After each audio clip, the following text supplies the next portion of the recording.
and welcome to another edition of Beer for Breakfast ABV. I am Danielle from The Moog Show. You can hear me Monday through Friday here at 91X from 5 to 10. As always, I have Paul Segura with me, my beer drinking partner in crime, the brewmaster of research and development over at Karl Strauss. And today is special. I have not one, but two breweries with me. You get two for the price of one. We've got Jonathan from Thunderhawk, and I also have Sebastian from Amplified. How's it going, guys? Doing good. Thanks for having us. Welcome to Beer for Breakfast. So, we have you guys together because you did a collaboration, a really cool thing going on this weekend, but let's talk a little bit about each of you first. So, we are starting out with Amplified's, what is this one? License to Pils? That's called the License to Pils. I like the name. Thank you. It's all German Pilsner malt, Weihenstephan yeast, and Saphir dry hops. Excellent. You guys do a great job with your lighter beers, I got to say right off the bat. Like, Thank you. You know, you guys are probably known for the whammy bar wheat, Right. which has won a bunch of medals, but every time I've gone there and had like some of the lighter beers, they were always really clean and, you know, well thought out and done. Thank you. So, just thought I'd throw that out there. I think it's been kind of a focus of Jeff's to do the lighter style lagers. Well, that's a true test of a brewer, right? Yeah. To how well they make those lighters, because they're harder to make and make consistently than the big aggressive beers. Well, cheers, guys. Cheers. Cheers. We even have the glassware from the last time we had you guys on the show. Yes. Thanks for keeping it. Yeah, it smells like a Pilsner. That's really refreshing. Crisp, clean, Yeah. beautiful. You guys are making a lot of converts with this beer, I bet. Yeah. We released it last week and it's just been flying. So I've been drinking it nonstop myself. Feels nice for just like a really warm summer day. Yeah. Coming in at 5.4%, so you can have a few of these and still be able to walk afterwards. All right, let's give it a shot. It's got just a slight, like, more bitterness than, you know, a typical mass-produced, Yeah. you know, American lager or For whatever. It's got a lot more flavor. Yeah, like I said, Yeah, it's about a week old. I think that dry hop will start to balance out a little bit, but It's nice. I think that'll fit like San Diego's palate nice with that extra dry, like the dry Yeah. hop addition to it. For sure. Agreed. Really good. So what's your position over there? I do the sales and the events. Okay. Yeah. Master of Puppets. Master of puppets of sorts. So there is the tasting room in Miramar, Right. Miramar, if you will, and then you've got your spot down in PB, and I saw that you guys took over the bottom half now also. Yeah, we took over a space downstairs for another tasting room, give it more of a brewery feel versus restaurant. That's called the Backstage Lounge. And yeah, hoping to have some music down there and just, you know, a little bit more of a chill vibe. Very cool. I've been there. It's a pretty cool place. And there's Yeah. one wall where there's like a big amp-looking thing with a Yeah. big speaker there, like Marty McFly Back to the Future thing is going to get up there and jam out. Yeah, It's a pretty cool lounge. yeah. Don't you guys have something cool there with cassette tapes too? Like you could play tapes. That was are was like, the idea, but for now it's just really just for decoration. For decoration, yeah, we've cool. got the bar is all cassette tapes. All Very cassette nice. tapes. I would imagine you've got like kids that come in and are just like, what are those things? Yeah, exactly. I've never seen one of those. Can I Snapchat that? Yeah. And then there's the black lights and all the posters and everything. You Yeah. know, that probably freaks kids out. So what kind of reception do you get of having craft beer right there in Pacific Beach, like right there on the boardwalk? You know, is it a big reception? Is it? It's definitely a mixed crowd, which I think lends us to making every style we can, from light lager to adjunct stouts to, you know, everything in between on IPAs, because you're getting a lot of tourists come through who want to experience San Diego beer, but they don't know where to start. So That's very cool. yeah. Plus that outdoor patio, man. You can sit and watch Yeah. the beach and the sunset, and you know, it's just a good spot. I love that place. And the food's fantastic too. Food's really Yeah. good. You guys have a really good cheese plate that I Yeah. had. I went and like got Yeah. the cheese plate and I got the hummus plate, and I just had like a little like, you know, smorgasbord of Yeah. finger foods. Super, super good. Cool.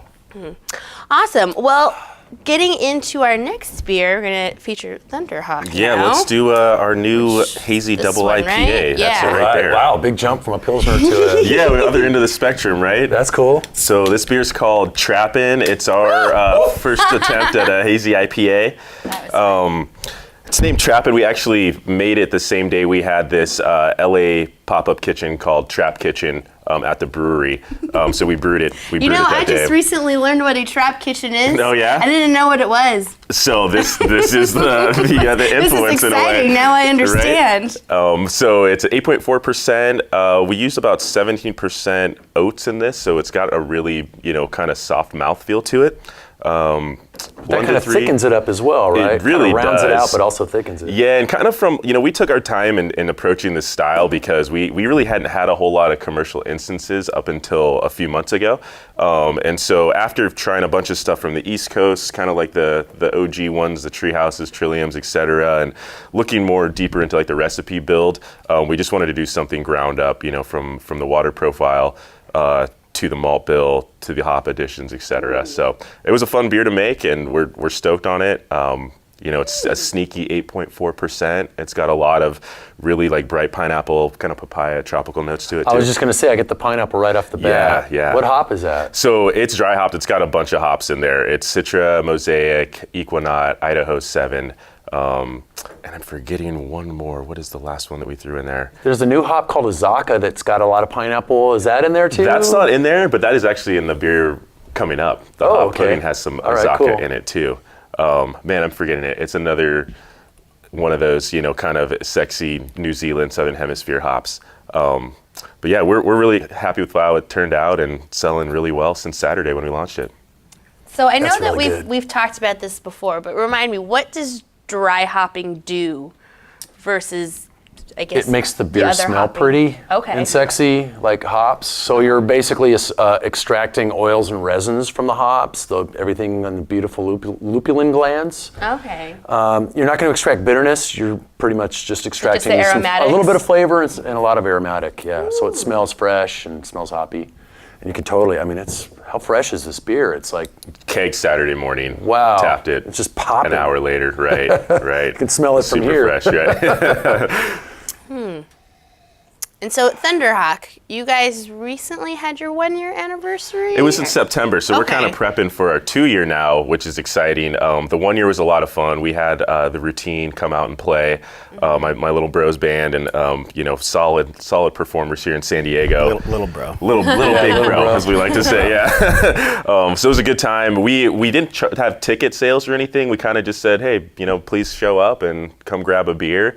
And so the crowd was amazing. We had like about 750 people show up, which is really, really cool. Yeah, so that was like overwhelming, and we were so super thankful that many people came out to support us after 1 year. So year 2, probably be a similar format, maybe a little bit of music, definitely a lot of beers. We poured 23 beers last time, so we got to go bigger than that, right, to keep one-upping ourselves. That's hard to do. It was hard. Some of them were really small batches, some of them were kind of just split off a 10-gallon batch here to add a fruit into a beer or something. But still nonetheless 23 different taps for people to enjoy. So that was a lot of fun to present it that way. Nice. So we're a year and a half into Thunderhawk. Right. How many years are we with Amplified now? 5.5 years as the brew pub and PB, and then 2 years of full production in Miramar. This is really cool, and this is the thing that I love, at least about Beer for Breakfast, is like we had you on right before the 1 year anniversary. Right. We've had you guys on a couple times. It's just so cool to see you guys grow and see what's happening. It almost feels like we're like growing along with you, and I love that. Well, you're helping put the message out there, so in a way you are. Glad to help. So thank you very much. Sure. Yeah. Yeah, you guys just ordered a couple big fermenters, right? And Yeah, a we hot got liquor 2 tank coming. too? Yep. Mm-hmm. Awesome. Yep, increased production. Very cool. For sure. That makes your job as a sales guy easier knowing the beer's pressure, going to be there. Yeah. So you guys did a collaboration. How did this collaboration come about? So it came about really, the Amplified crew approached us, and you guys have done a killer job collabing with bands, which, I'll say right now, I'm kind of jealous of. Like, I love music, I love beer, and I love what you guys do from your whole brand feel and stuff. So they approached us and said, hey, we know, your little big bro, Brian's in a band here in San Diego. Would you guys be interested in doing like a 3-way collaboration with us and canning the beer? And I said, yeah, absolutely. And this could actually work out pretty cool because I know that the guys are recording a new album and it should be out in a few months. So the timing was pretty spectacular.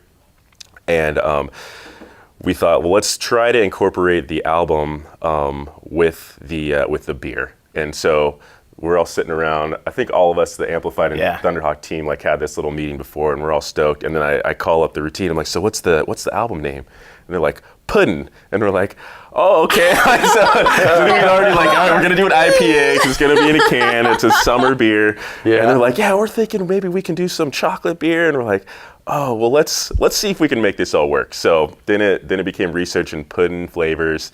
And we said, coconut works in an IPA. You know, you could make vanilla work with an IPA too. Yep. So we came up with this idea to do a double hazy IPA with flaked and toasted coconut and some Madagascar vanilla.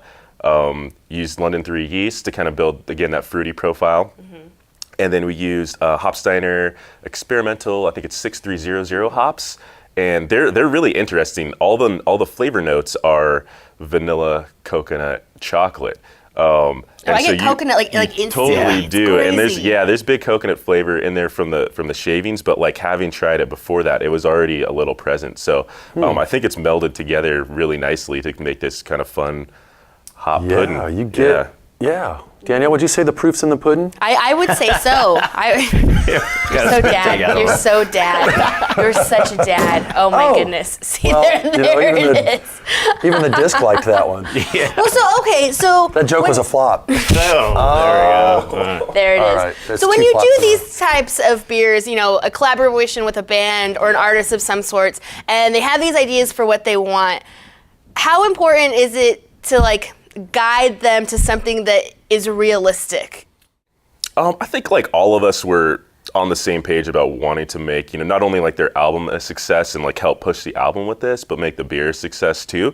So, you know, after we just kind of talked about, you know, where's the market at? And people are really loving like the more exotic hazy IPAs and stuff. So we said, you know, this would be a great way to kind of bring in the funkiness of what you guys like to do and keep your own music new and original and the same deal. So we got them away from the chocolate pudding idea kind of after talking about that, and they were super cool about it. They're really stoked on the beer, having tried it and stuff like that. So it was an awesome experience, top to bottom. That's right. I mean, I would assume as a brewer and even as someone in sales, you get people who are like I've got this idea and we're gonna do it, and you're just like, I don't know what you should do. That's not gonna move. Yeah. Well, let's cheers to the routine. To the routine. Yes. And pudding. 2 other bands. Puddin'. Imagery Machine and Johnny Tar as well. A couple more 3 local bands. guys. Will be there that day. Thank 1 you to for 7. supporting local music. Oh, man. definitely. We've got to. This is June really 2nd. interesting. Yeah, so June 2nd, party in the parking lot at Thunderhawk. Tickets available right now on Eventbrite. There's a Facebook, Facebook event out there you could pick up tickets on, and on our Instagram page. So this Saturday, $10. We'll hopefully have a few tickets at the door, but we might sell out. There's only about 350, 400 tickets available. Oh, so just don't wait. Don't wait. San Diego, don't wait. Just do it. You get a cool glassware too with it. This beer that we're drinking, which is extremely good. It's really, really good. Like, it's kind of like I'm getting so many different tastes and flavors. I think the expectation was it was going to be really sweet. Like, you know, it's, and that's going to dominate the flavor, but it doesn't. It really goes nicely with the flavors of the hops and the beer itself. You know, a lot of folks asked us if we were going to put lactose in this. They're like, oh, you're going to do kind of like a pastry IPA stout. And we're like, well, we still want to have kind of the IPA flavor, somewhat integrity and flavor there. Yeah. So we're like, there'll be a little bit of bitterness, but, no lactose, just so you know you're drinking an IPA. I wouldn't change anything, man. This is really good. Thanks a lot, guys. And you teamed up with a great brewery to make it. They know how to make it. We're super stoked. These guys we've always admired their beers and especially their IPAs and stuff. So it was a cool opportunity to get to work with them. Cheers. Cheers. Nice. Cheers. Congratulations. Yes, congratulations. Thank you, guys. Right on, guys. Well, so this Saturday, all of this is going down. Get your tickets. Get over to Thunderhawk. Does Amplified have any? Obviously, you guys will be there. Yeah, we'll be there representing for sure. Very Partying. cool. Awesome. And cans are out. We'll be out. Get them at Amplified's tasting rooms or Thunderhawk's tasting room in this 4 is packs. super cute. And you said the artist who does the routines artwork did this, right? Essentially that's like influenced by their album cover, which is just a snack pack of pudding. I dig it. It's like, so we like a 50s diner it's type pudding. thing. It really is. And it's got a little hop in there. I love that. It's all All about your the cans details. are pretty cool. Like Juice Springsteen and the Yeast Street Band. Yeah, we released that one last weekend. It's still available at the tasting room. It's going really quickly though. And then the other one there is the Bomb Hops. It's a collab with a punk band called the Bomb Pops on Fat Records. And they're going to be guest bartending in PB and maybe putting on a show. So wow, cool. Follow us and we'll figure out that date. Super rad. Well, thank you so much, Sebastian. Thank you so much, Jonathan. It's going to be a super awesome collaboration. Try this beer, because I'm assuming it's one of those once it's gone, it's gone. It's a one-off, Yeah, don't wait around. As Don't always, snooze. Paul, Psycho Segura. Thanks for hanging out again. Thanks for having me. You make it so It was that I fun. don't just drink beer on camera. And thank you. Thanks for watching. Thanks for hanging out with us. You can hear the on-air version Friday mornings at 8:45. Paul comes on the Moog Show and he tells us what you should be drinking this weekend. So check that out. And also you can find previous editions of Beer for Breakfast ABV at 91x.com. Thanks and cheers.